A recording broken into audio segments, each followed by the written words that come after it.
There's a number. 40. Not 40 days. Not 40 hours. 40 seconds. That is all the time that stood between a man and the end of everything he had ever known. 40 seconds with a blindfold tied, so tight it pressed his eyeballs back into his skull. 40 seconds with the smell of gun oil and wet dirt filling his nose. 40 seconds where the only sound was his own breathing and the click, click, click of a weapon that refused to do what weapons are built to do. Most people will never know what 40 seconds of pure helplessness feels like. They will never know what it means to hear a man say the words, "Let's see what you've got," and understand with every cell in their body that those words are not a challenge. They are a death sentence. But one man knows. He lived it. And the fact that he is alive to tell this story is not because of bravery. It is not because of a miracle. It is because of a tiny metal spring, no bigger than a fingernail, that chose that exact moment to fail. This is his story. And before it is over, you will understand something about fear that no movie, no book, no nightmare has ever taught you. You will understand that real terror does not scream. It goes quiet. Completely, perfectly, unbearably quiet. The town had no name worth remembering. One of those places on the map where the road gets thin and the mobile signal dies and the only landmark anyone could point to was a petrol station with a cracked sign and a dog that slept in the doorway no matter what season it was. The kind of town that people drove through on the way to somewhere better. The kind of town that forgot itself.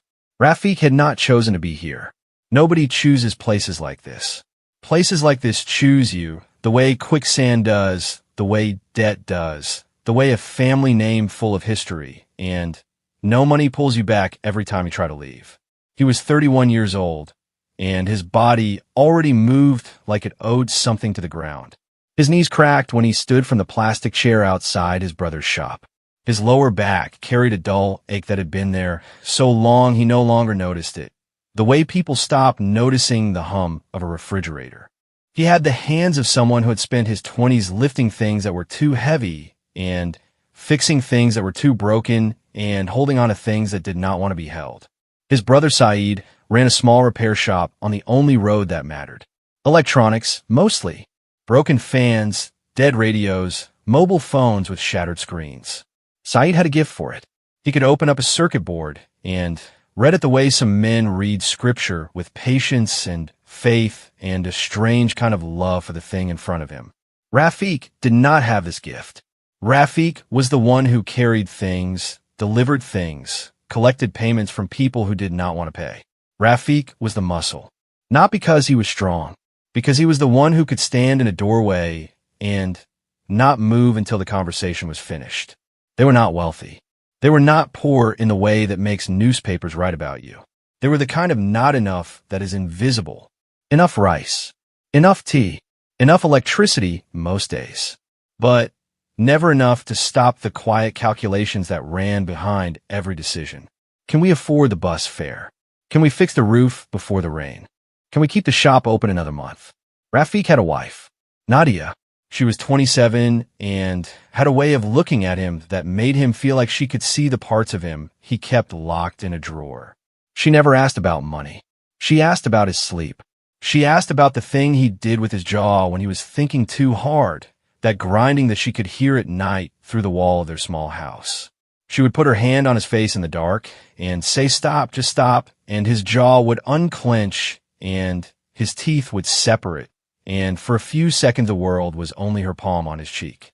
They had one child, a boy, 4 years old, Omar. He had his mother's eyes and his father's jaw and a laugh that sounded like water falling over small stones, bright and careless and completely unaware that laughter is something the world will eventually try to take from you. This is the life that was at stake. Not a dramatic life, not a cinematic life. A life made of tea and cracked knees and a child's laugh and a wife's hand in the dark. The kind of life that does not make headlines. The kind that, when it is threatened, makes you realize that ordinary is the most precious thing a human being can possess. The trouble started, as trouble often does in places like this, with money. Not Rafik's money. Not Saeed's money. Someone else's money. A man named Faisal who ran things in the district the way a landlord runs a building, not by owning it legally, but by making sure everyone understood that he could make their life very uncomfortable if they did not pay what he decided they owed. Faisal was not a gangster in the way movies show gangsters. He did not wear expensive suits or ride in black cars with tinted windows. He wore the same dusty sandals as everyone else. He drank the same tea. He prayed at the same mosque. But when he spoke, the air in the room changed. Not because he raised his voice, because he did not need to. Faisal had decided that every shop on the main road owed him a monthly fee. Protection money, though he never used that word. He called it a contribution to the community, a contribution to keeping things stable, a contribution to making sure nobody from outside came in and caused problems. The amount was not large for a wealthy man. For Saeed and Rafiq, it was the difference between keeping the shop and losing it. They paid. For 11 months they paid. They paid the way people pay for things they cannot afford and cannot refuse, by cutting something else. Less meat. Fewer repairs to the house. No new shoes for Omar, even when his toes pressed against the front of the old ones like prisoners trying to escape. In the 12th month, Saeed said no. He did not say it loudly. He did not make a speech. He said it the way he said everything, with the quiet precision of a man who has thought about the circuit board and found the fault. He said it to the boy who came to collect, a teenager with a motorcycle and a face that had not yet learned how to be frightening. He said, "Tell Faisal we have paid enough. Tell him we are done." The boy on the motorcycle did not argue. He nodded. He drove away. The dust settled behind him. Rafiq was not in the shop when this happened.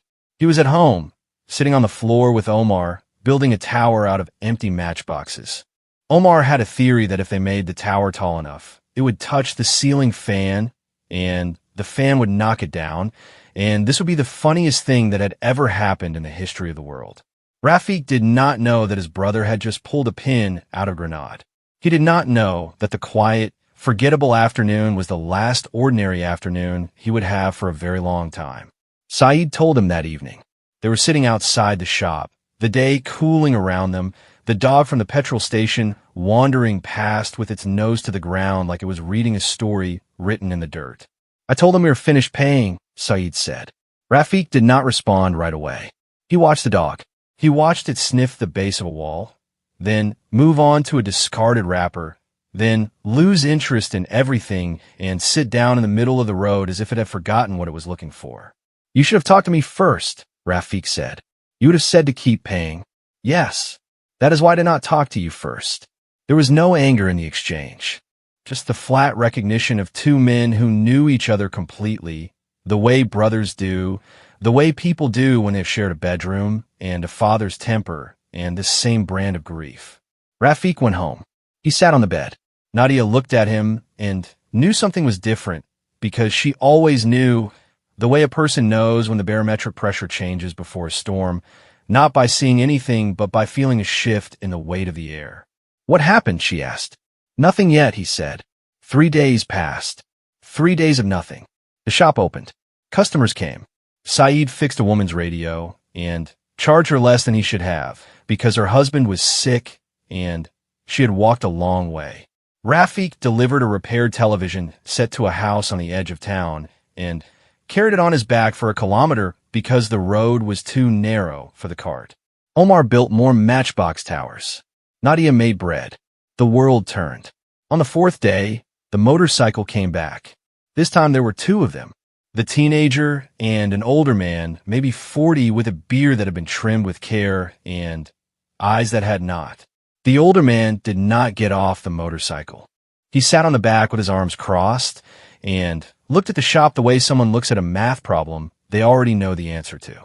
"Faisal wants to talk to you," the teenager said. "Both of us?" Saeed asked.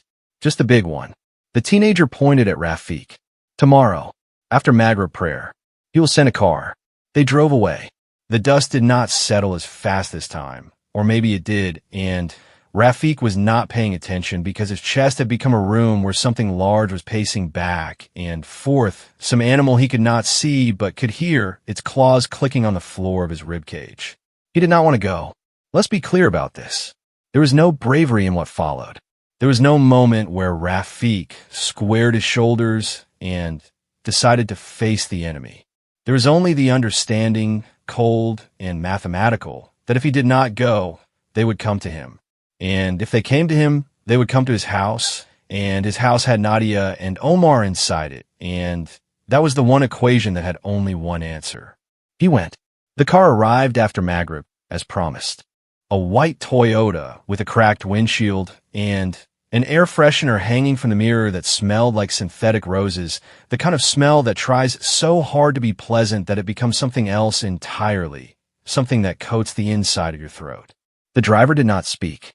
He was young, maybe 20, with a wisp of a mustache, and music playing from his phone so softly it was just a vibration, a pulse, as if the phone itself had a heartbeat. They drove for 40 minutes.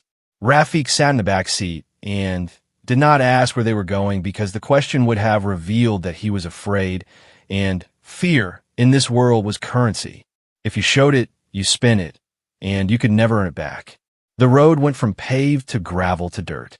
The headlights swept across fields that had been harvested and fields that had not, and one dog that stood in the middle of the road and did not move, its eyes bright coins in the light before it stepped aside at the last moment, as if it had been waiting to see whether the car would stop, and, having learned the answer, decided to live.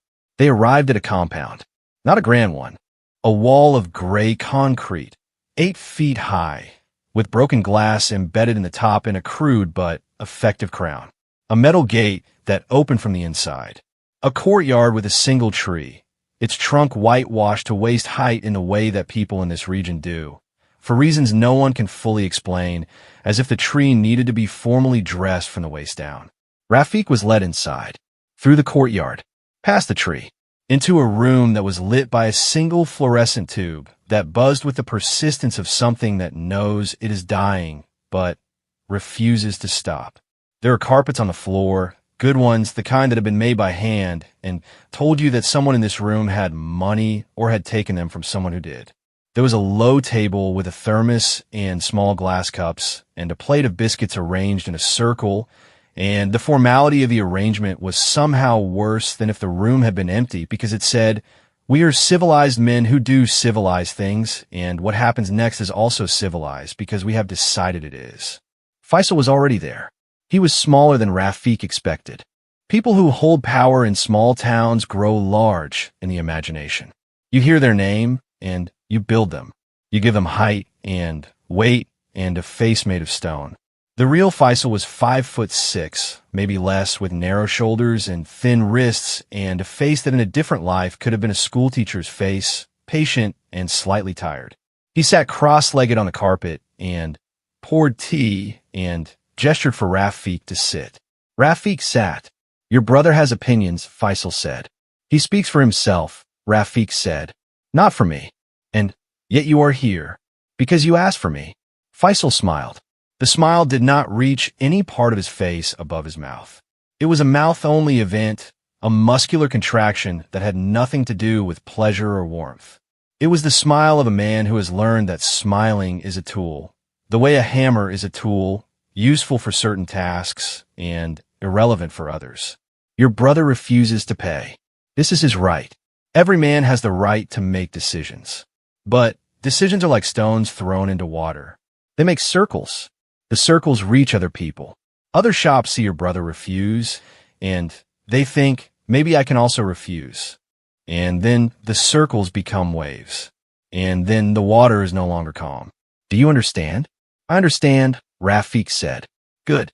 Then you understand why I cannot allow the stone to remain in the water. There was a silence. The fluorescent tube buzzed.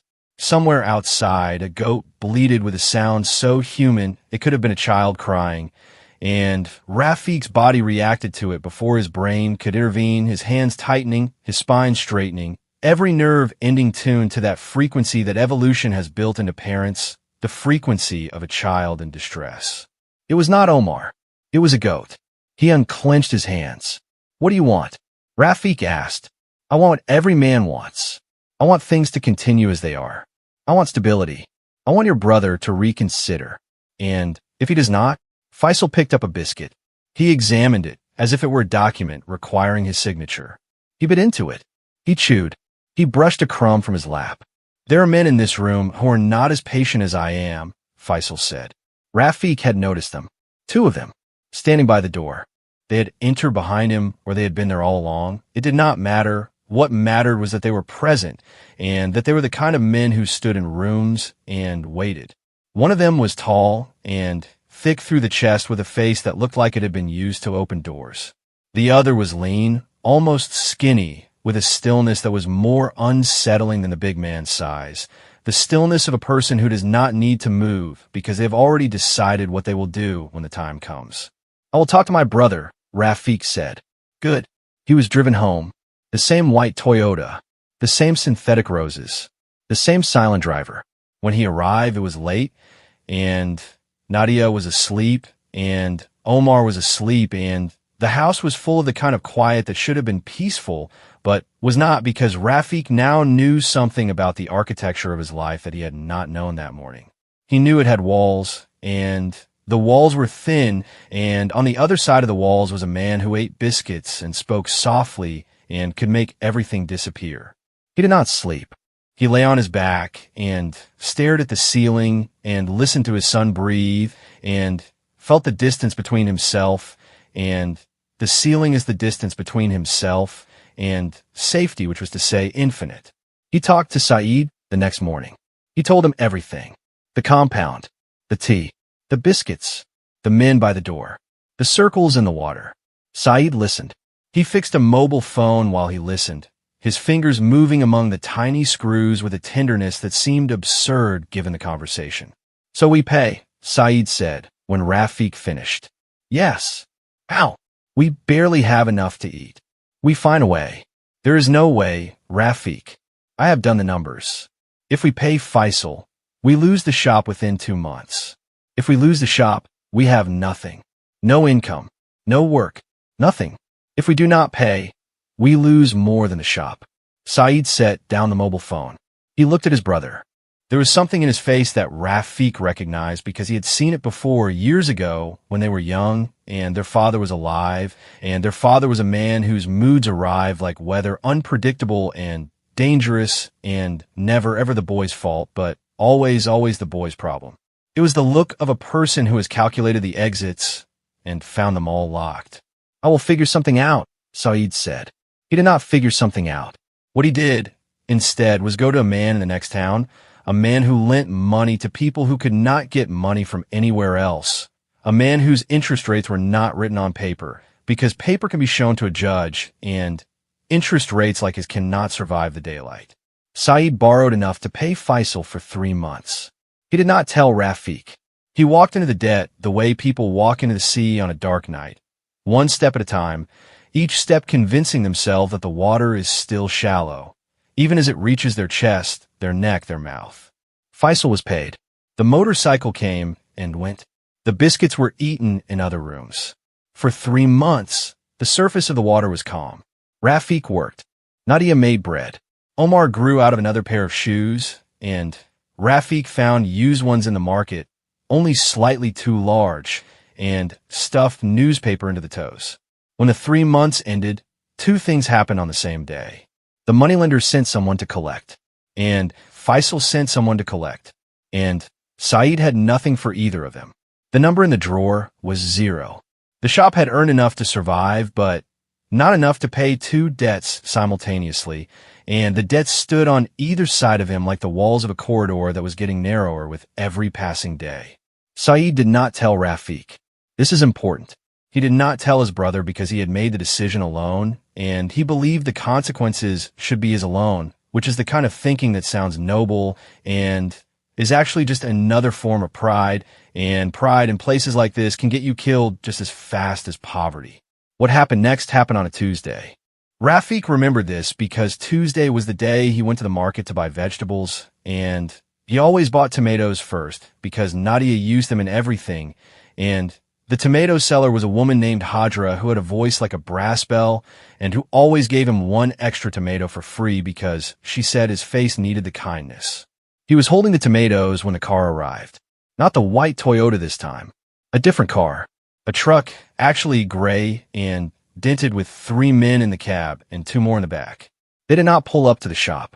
They pulled up to Rafik, who was standing on the road with a plastic bag of tomatoes in one hand and his phone in the other, his thumb halfway through a text to Nadia, asking whether she needed onions too. The door opened. He did not run. Where would he run? The town was a single road, and the road was a straight line, and a straight line has no hiding places. He stood there with his tomatoes and watched the men get out and felt the animal in his chest begin to pace again, its claws clicking, and this time the room was smaller and the animal was bigger, and there was nowhere for it to go. Get in, one of them said. He set the tomatoes on the ground. Carefully, placed them upright so they would not roll. Nadia needed those tomatoes. He was not going to let them bruise. He got in. The truck moved. The town shrank in the side mirror. The road turned to dirt, and Rafik sat in the back seat between 2 men who smelled like cigarette smoke and engine grease and something else, something metallic, something that he would later identify as the smell that clings to people who carry weapons the way other people carry keys, casually, habitually, without thinking about it. They put the blindfold on him 20 minutes in. The fabric was dark, thick. It smelled like oil and old sweat. It pressed against his eyelids with a pressure that was more intimate than violent. The way a hand over your mouth is more frightening than a fist, because it says, I own your senses now. I decide what you see. I decide what you breathe. His world became sound. The engine. The road surface, changing from dirt to gravel. He could hear it in the pitch of the tires. A radio turned on and then off. A man coughing. A man spitting out the window. Wind. Then, no wind. Then, the engine stopping. Doors opening. Hands on his arms. Not rough. Firm. The kind of grip that does not need to hurt you, because it has already communicated that it can. He was walked. 37 steps. He counted them, because counting was the only thing left that belonged to him. 37 steps on hard ground, then a step up, then a floor that was smooth, tile or concrete. And the air changed from open to closed, from sky to ceiling, and the temperature dropped the way it does when you enter a building made of thick walls, and the sound of his footsteps came back to him doubled, reflected, which told him the room was not large, but it was empty. They sat him down. A chair. Metal. Cold through his clothes. And then the voice. Let's see what you've got. 5 words. Ordinary words. The kind of word a coach says to a player. The kind of words a teacher says to a student. But here in this room, with this blindfold, with these hands, the words meant something that no dictionary would ever record. They meant, I'm going to test you. Not your strength. Not your courage. Your luck. Rafik heard the sound before he understood it. Metal on metal. A sliding mechanism. A click. The unmistakable architecture of a gun being prepared. His fingers found the seat of the chair. Cold metal. He gripped it. His knuckles went white beneath the blindfold's darkness, and no one could see this, and it did not matter because the grip was not for anyone else. It was for him. It was the last thing he could hold. The barrel touched his forehead. Cold. Small.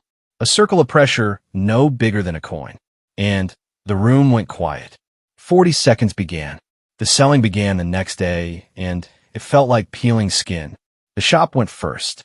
Not the building, because the building was rented, but everything inside it. Saeed's tools, each one chosen with the deliberation of a man, selecting words for a poem. The soldering iron with a wrapped handle. The magnifying lamp that swung on an arm like a one-eyed crane. Boxes of resistors and capacitors and tiny screws that lived in plastic compartments, sorted by size, each compartment labeled in Saeed's careful handwriting.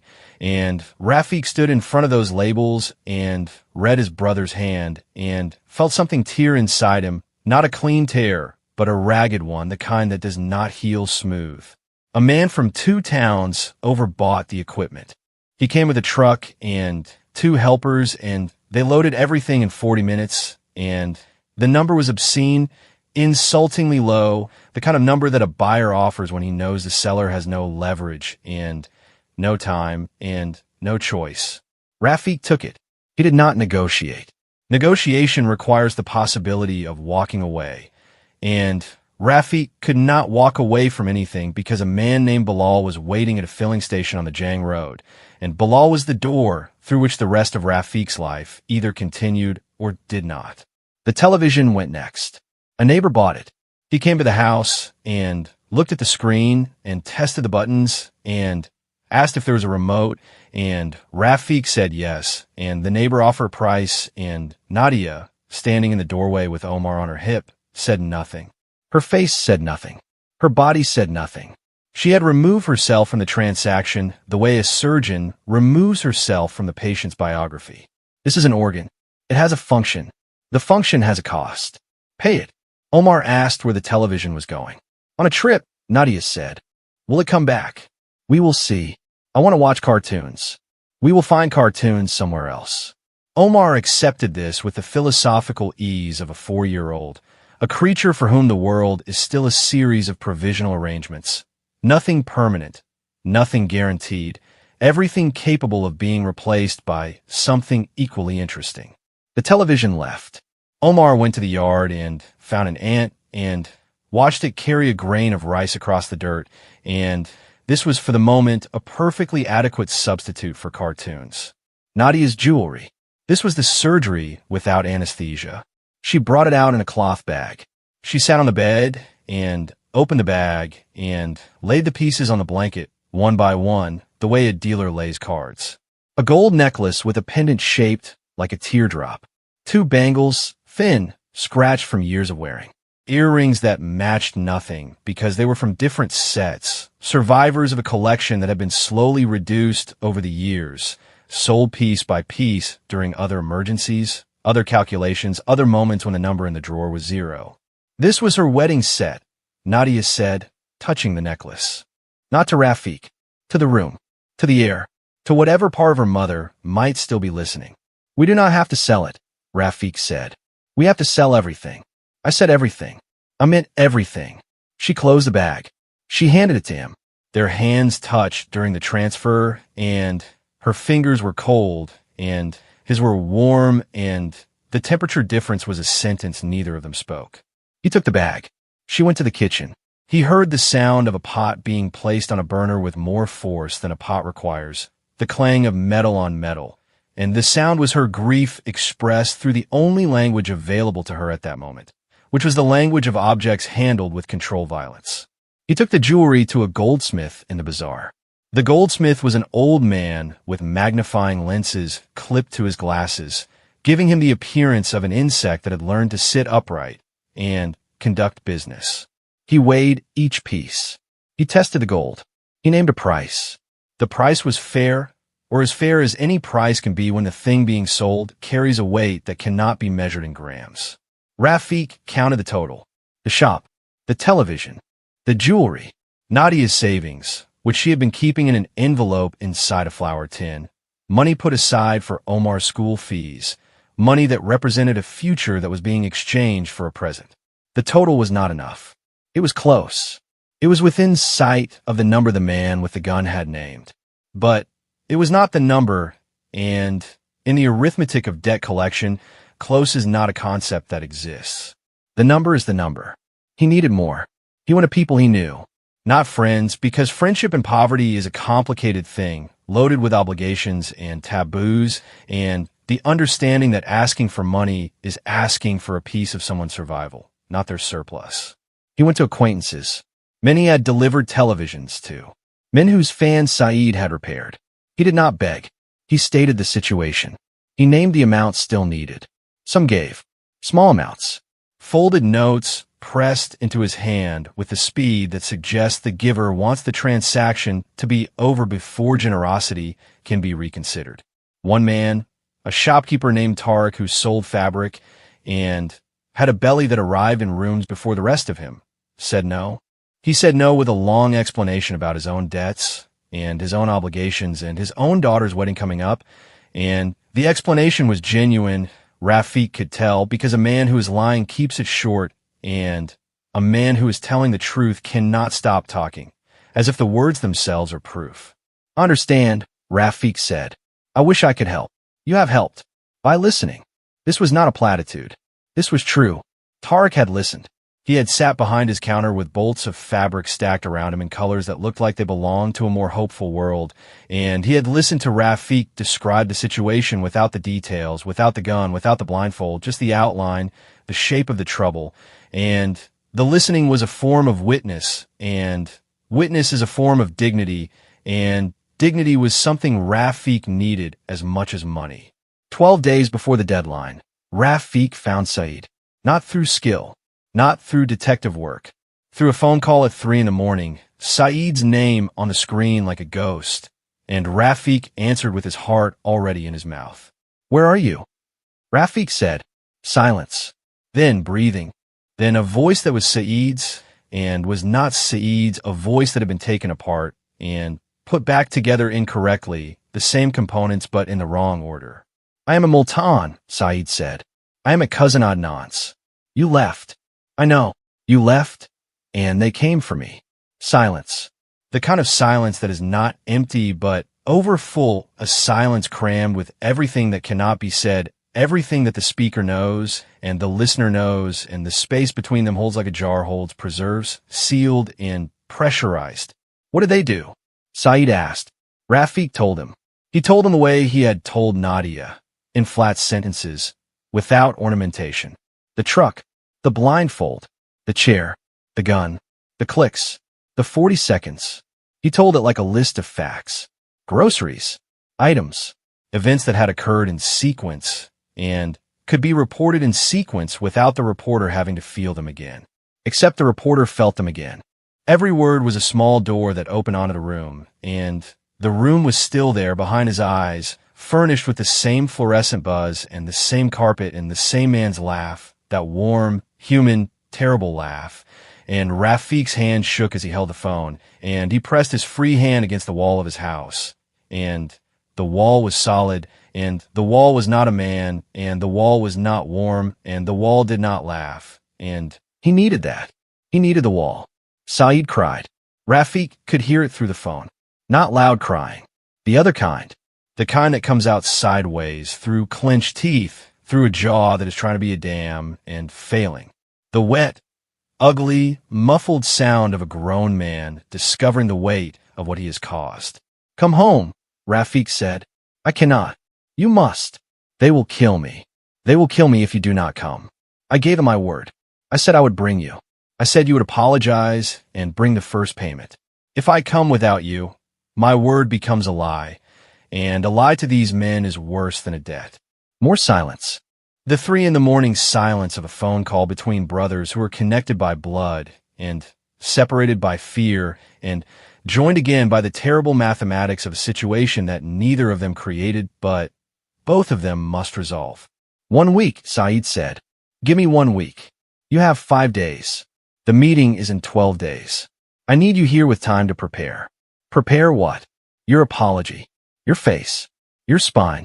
I need you to walk into that filling station and look like a man who is paying a debt, not a man who is begging for his life. There is a difference. The difference matters." Saeed agreed. He agreed the way a man agrees to surgery, not with enthusiasm, but with the recognition that the alternative is worse. He said he would come. He said 5 days.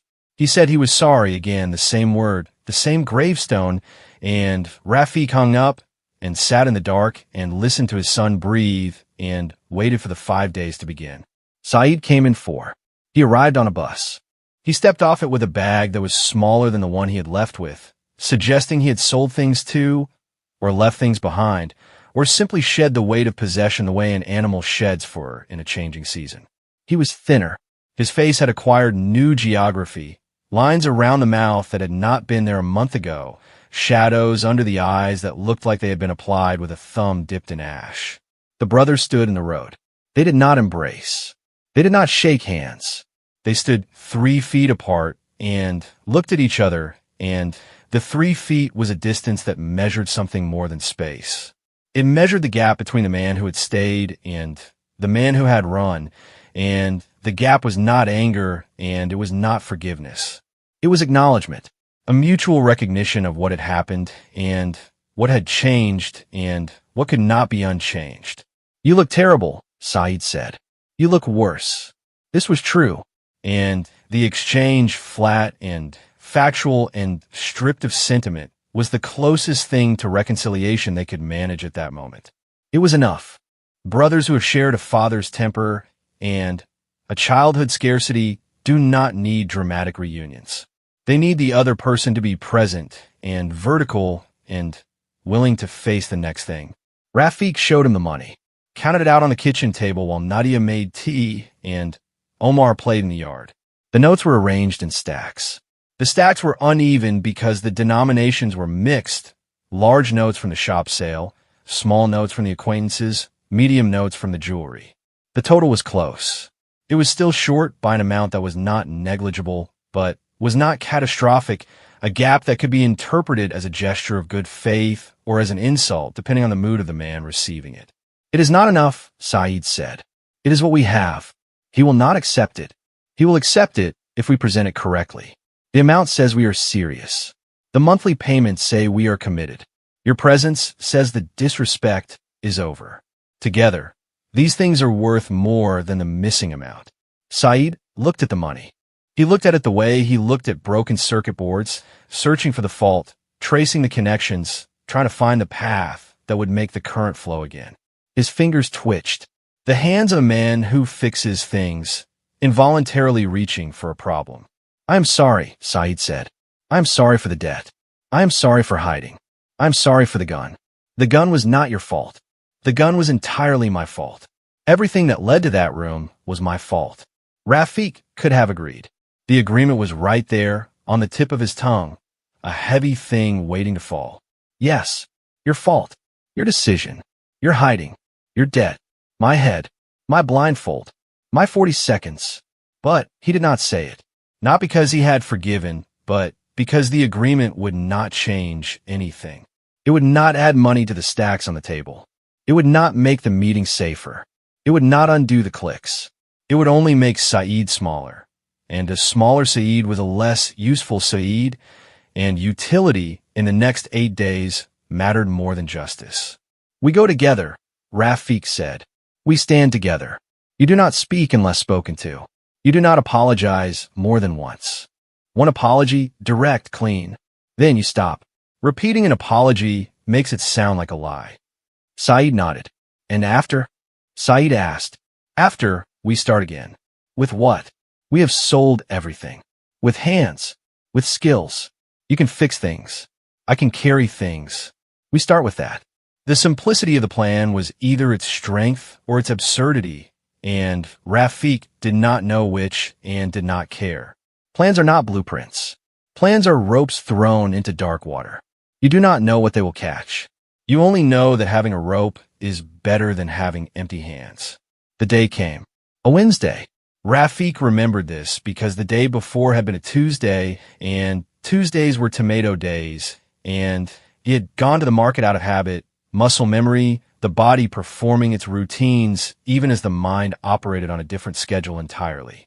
Hadra, the tomato seller, had given him his extra tomato and asked why he looked like he had not slept in a month, and he had said nothing, and she had said take 2 extra today, and he had carried the tomatoes home like they were something fragile and sacred, and maybe they were.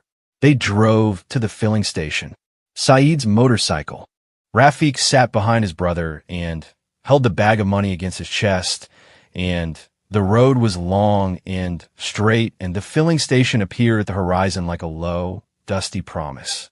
It was a real filling station.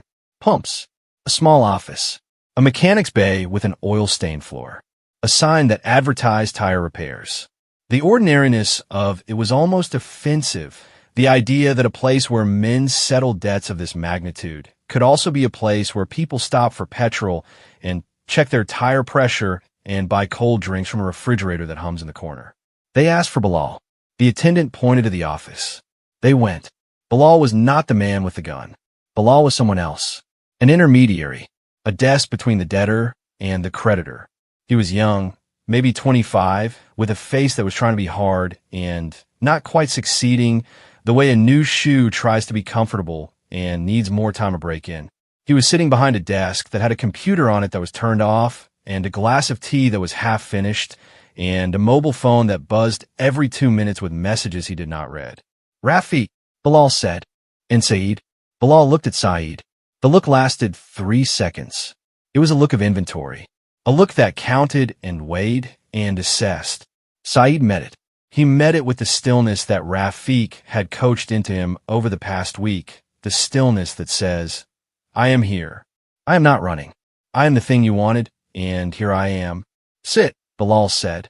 They sat on plastic chairs. Rafiq's body remembered the last chair he had sat in, the metal one, and his muscles flinched and his spine went rigid, and he forced himself to breathe, to count, to be here, in this room, in this chair, not in that room, not in that chair. "The amount," Bilal said. Rafiq placed the bag on the desk. He opened it. He laid the stacks out. He named the total. He named the shortfall.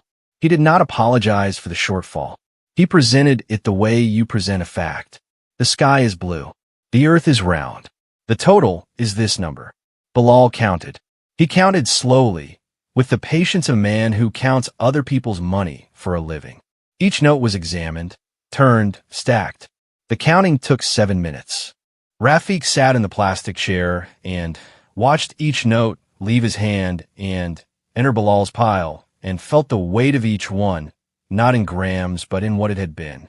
This note was the magnifying lamp. This note was the soldering iron. This note was Nadia's mother's necklace, the teardrop pendant that had hung against Nadia's throat at their wedding, the gold that had been warm from her mother's skin, and then warm from her own skin, and was now warm from no one's skin. "It is short," Bilal said, naming the remaining amount. "I know. The rest will come monthly. Starting next month. I will bring it here, in person, on the first Wednesday of each month. This is not my decision. I know. Tell the man who makes decisions that we are here, that we have brought what we have, that my brother is here to apologize. In person." Bilal picked up his phone. He made a call. He spoke in low tones. Rafiq could not hear the words. He could hear the cadence, the rhythm of a man presenting information to a man who will decide. The call lasted 2 minutes. Bilal put the phone down. "He accepts," Bilal said. "The monthly payments begin next month. If you miss one, the full amount becomes due immediately. If you miss 2, there is no third conversation. No third conversation." The phrase was a locked door, a wall with glass on top, a sentence that contained the future and all the ways the future could end. "Understood," Rafiq said. "Your brother's apology." Saeed leaned forward. He placed his hands on his knees. He looked at Bilal with a face that Rafiq had never seen on his brother, a face that had been reassembled from the same parts, but in a new configuration, humility without weakness, regret without collapse. "I disrespected you by hiding," Saeed said. "I was afraid, and I acted on my fear instead of my obligation. This was wrong. It will not happen again." 4 sentences. Clean. Direct. One apology. No repetition.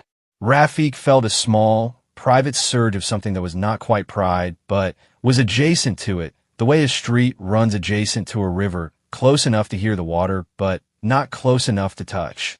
Bilal nodded. Not a warm nod. Not a forgiving nod. A transactional nod. The nod of a man checking a box. Apology received. Item logged. Process continuing. They left. They walked out of the filling station into sunlight that felt different from the sunlight that had existed before they walked in. Not brighter. Not warmer. Different in the way that anything is different when you have survived the possibility of losing it. The sky was the same sky. The road was the same road. The petrol pumps were the same pumps. But Rafiq saw them with the eyes of a man who had been given them back, and a thing given back is never the same as a thing you always had. Saeed sat on the motorcycle. Rafiq climbed on behind him. The engine started. The road stretched ahead. Rafiq held the empty bag against his chest, the bag that had carried the money, and the emptiness of it was both a loss and a liberation, a bag that contained nothing and therefore could contain anything. And this was, if you tilted your head at the right angle, a form of hope. They rode home. Nadia was in the doorway when they arrived. She was holding Omar. Omar was holding a tomato. He had taken it from the kitchen and was examining it with the seriousness of a scientist, turning it in his small hands, studying its surface, its color, its improbable roundness. "Well," Nadia said. "It is done," Rafik said. 2 words. Not a celebration. Not a triumph. A statement of completion. The way a surgeon says it is done after closing a wound, which means the cutting is over, but the healing has not started. Nadia's jaw unclenched. Rafik saw it happen in real time, the muscles releasing, the tension draining from the bone, and he reached out and put his hand on her face, on the place where the jaw meets the ear, the place where she had put her hand on him so many nights in the dark. And he said the word she always said. "Stop." Her jaw softened under his hand. Omar held up the tomato. "Look," he said. "It is perfect." It was not perfect. It had a bruise on one side, a soft brown spot where something had pressed against it too hard. But it was red and round, and it was being held by his son's hands, and his son's eyes were wide with the conviction that this was the most important tomato in the history of the world. And Rafik looked at it and understood something that the metal chair and the loaded gun and the 40 seconds of darkness had been trying to teach him. That this was what he had. This. A wife whose jaw clenched for him. A brother who came back. A son who saw perfection in a bruised tomato. A house with no television and no jewelry and no savings. A debt that would take months to pay. A body that still shook at certain sounds. Metal on metal. A click, the buzz of a fluorescent tube.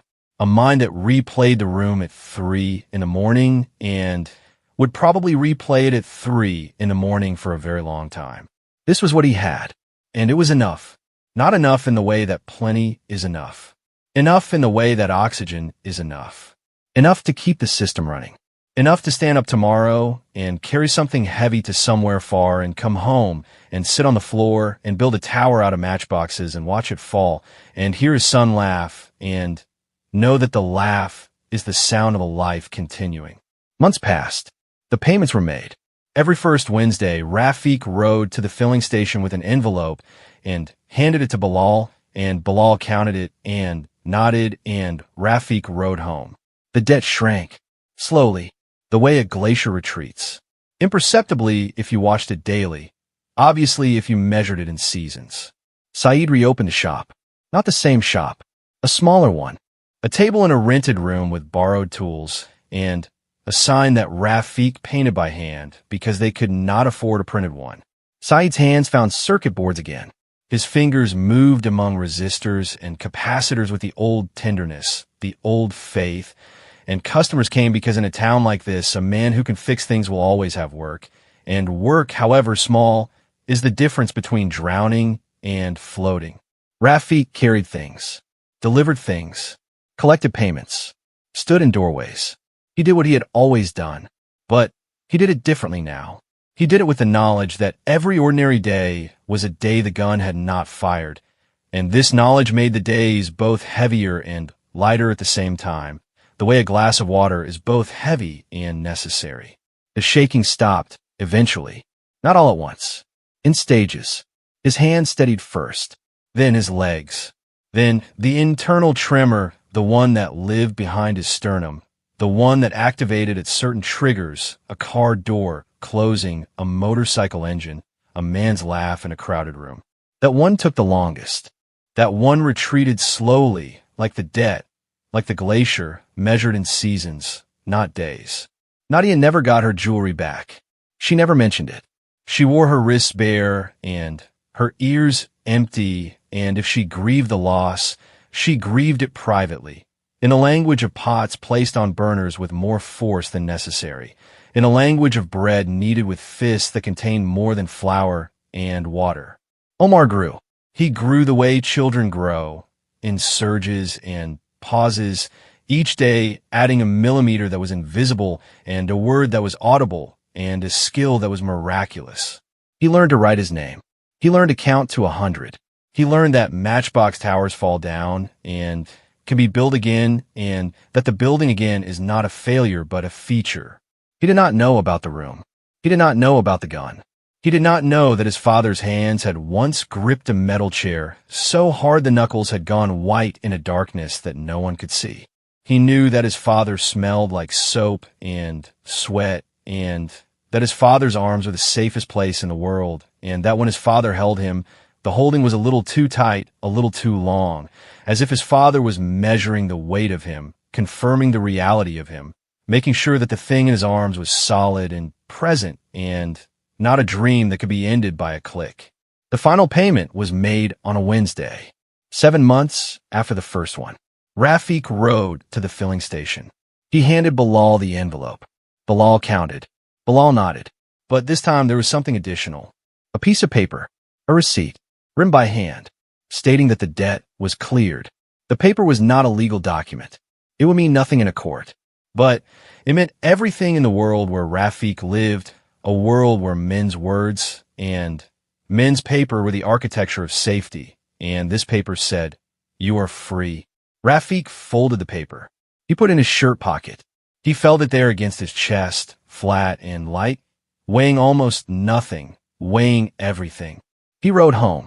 The road was the same road. The town was the same town. The dog at the petrol station was asleep in its spot. The sky was doing what skies do, holding itself up, offering light, making no promises about tomorrow. Nadia was in the kitchen. Saeed was in his shop. Omar was in the yard, watching an ant carry a grain of rice across the dirt, his face close to the ground, his eyes wide, his entire being focused on the smallest drama in the world. Rafik stood in the doorway and watched his son and held the receipt against his chest, and the receipt was warm from his body, and the warmth was the temperature of a man who was alive, who had been given 40 seconds in a dark room, and a gun that did not fire, and a spring no bigger than a fingernail. And from that spring, from that tiny failure of metal, he had built this. This kitchen with its sounds. This yard with its ants. This boy with his tomatoes. This wife with her bare wrists. This brother with his borrowed tools. This bruised, imperfect, ordinary, irreplaceable life. He stood in the doorway. He did not move. He let the moment hold him the way the chair had held him, completely, tightly, with no space to escape. But this holding was different. This holding was the kind you do not want to escape from. This holding was the answer to the question the man with the gun had asked. "Let's see what you've got." This. He had this. And the gun could not take it.